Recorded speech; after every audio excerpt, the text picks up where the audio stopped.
இயேசு இந்த உலகத்தை படைத்தார். ஆதியிலே வார்த்தை இருந்தது. அந்த வார்த்தை தேவனிடத்தில் இருந்தது. அந்த வார்த்தை தேவனாக இருந்தது.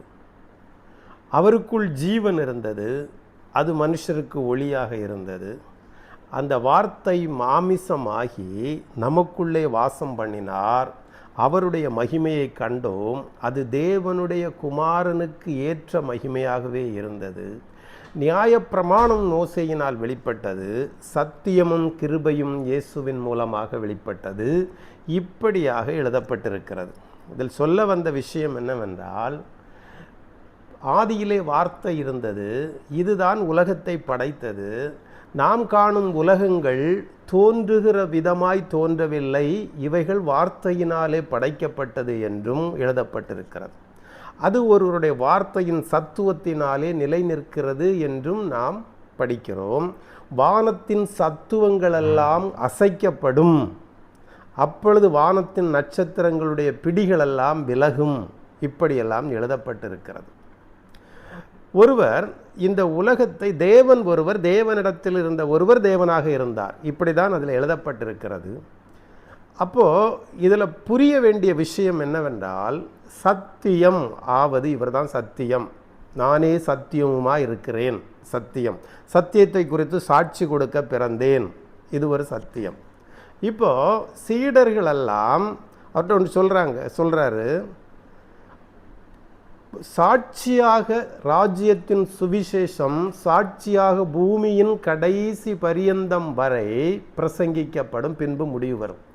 சாட்சியாக பிரசங்கம் என்பது ஒரு விஷயத்தை நன்றாக புரிந்து அதன் தொடக்கம் முதல் அதன் முடிவு வரைக்கும் உள்ள விஷயங்களை புரிந்து அதை சரி என்று ஒத்துக்கொண்ட பிற்பாடு, அது உண்மையாக ஏற்றுக்கொண்ட பிற்பாடு வெளியே சொல்லப்படுவதுதான் சாட்சி.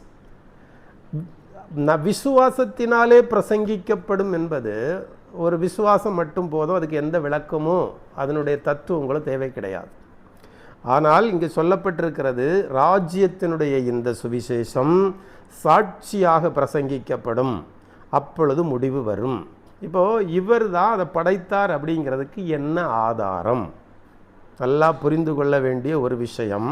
இவர் தான் படைத்தாருங்கிறதுக்கு என்ன ஆதாரம்? இவர் சத்தியமாக இருக்கிறார். இதில் ஏற்கனவே சொன்னது போல, இவர் ஒரு விஷயத்தை சொல்லுகிறார்.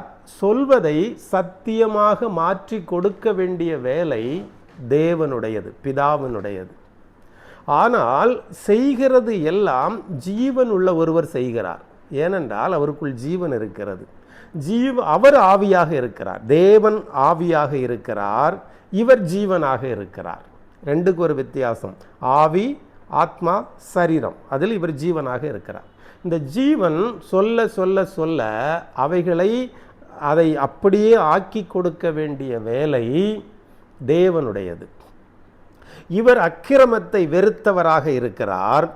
அதனால் இவரை அது சம்மதிக்கப்பட்டாயிற்று. இரக்கம் உள்ள ஒருவராக இருக்கிறார்.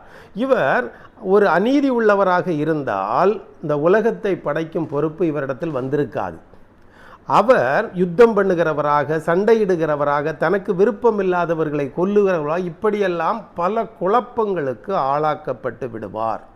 அதனால் இவர் இரக்கமுள்ளவராக இருக்கிறார். சத்தியம் இவரிடத்தில் இருக்கிறது. ஆகையால் இவர் அதற்கு தகுதியுள்ளவராக முதலாவது மாறுகிறார். இப்போ நீதி உள்ளவராக இருந்து படைக்கிறார். நீதி உள்ளவராக படைக்கிறார். அநீதி நிலுவையில் இருக்கிறது. அநீதியை விலக்க வேண்டுமானால் நீதி வழியாக, நான் கடவுள், எனக்கு வீரம் இருக்கிறது, திறன் இருக்கிறது, எல்லாம் இருக்கிறது, என் விருப்பம் போல் நான் செய்வேன் என்று செய்தால் இவரை வைத்து உலகம் படைக்க முடியாது. ஏன்னா விருப்பத்தின் பெயரில் உலக படைப்பை கொண்டு வர முடியாது. அவர் நீதியுள்ள நியாயாதிபதியாக இருக்கிறார் என்பதாக எழுதியிருக்கிறது. நீதியுள்ள நியாயாதிபதியாக இருந்தால் வானத்திலிருந்து சாத்தான் தள்ளப்படுகிறான். தள்ளப்படும் போது யுத்தம் செய்கிறவர்கள் தங்கள் சாட்சியின் வசனத்தினாலும் இயேசுவின் இரத்தத்தினாலும் அவனை ஜெயித்தார்கள் என்று எழுதியிருக்கிறது. சாட்சியின் வசனம் என்பது உலக படைப்புக்கு இவர் தகுதியானவர் என்கிற விஷயத்தை ஒத்துக்கொண்டு அதன் நிமித்தம் அவர்கள் அந்த காரியங்களை எடுத்து அந்த வசனத்தின் நிமித்தம் யுத்தம் பண்ணுகிறார்கள். ஒரு வழி. இரண்டாவது, ஒரு அநீதிகள் ஏற்பட்டு விட்டால் அந்த அநீதிக்காக தானே பலியாக வேண்டும். அந்த பலிக்காக இயேசுவானவர் பலியாகி விட்டார், அவருடைய இரத்தமே எங்களை மீட்கிறது என்கிற 2 காரணத்திற்காக சாத்தானை வானத்திலிருந்து யுத்தம் பண்ணி பூமியிலே தள்ளுகிறார்கள். அப்போது இருளின் அதிகாரத்திலிருந்து தேவன் நம்மை விடுதலையாக்கி அன்பின் குமாரனுடைய ராஜ்யத்துக்கு உட்படுத்துகிறார் என்று எழுதியிருக்கிறது. பிரபஞ்சம் தொடக்கத்திலேயே இருளை எதிர்த்து போரிட்டு இருளை எதிர்த்து யுத்தம் பண்ணிதான் உலகத்தை படைக்கிறார்கள். இருளை ஒளியை கொண்டு எதிர்கொள்கிறார்கள். ஆனால் அது அங்கே முடிந்து விட்டதா? இல்லை. முடிந்து இருந்தால் இருளின் அதிகாரத்திலிருந்து உங்களை விடுதலையாக்கி பிதாவானவர் அன்பின் குமாரனுடைய ராஜ்யத்துக்கு உட்படுத்துகிறார் என்கிற வாக்கியத்தை பவுல் உபயோகப்படுத்த மாட்டார். இப்படி விஷயங்கள் அதற்குள் ஏராளமாக இருக்கிறது. படைப்பு என்பது அதற்கு இரக்கம் வேண்டும். முதலாவது அது இவர் மூலமாக உண்டாயிற்று. ஆனால் நீதியை செய்ய வேண்டும். நீதியை செய்ய வேண்டிய விஷயத்தில் இருளை எளிதாக வெளியே தள்ளிவிட முடியாது. இருள் என்கிற சாத்தான், ஆதியிலே இருந்த சாத்தானுக்கு 7 தலைகள் இருக்கிறது, 7 ஒளிகள் இருக்கிறது. ஒளிகளுக்கு எதிராக 7 இரவுகள் இருக்கிறது. 7 பகல் 7 இரவு. 7 பகலும் 7 விளக்காக இருக்கிறது.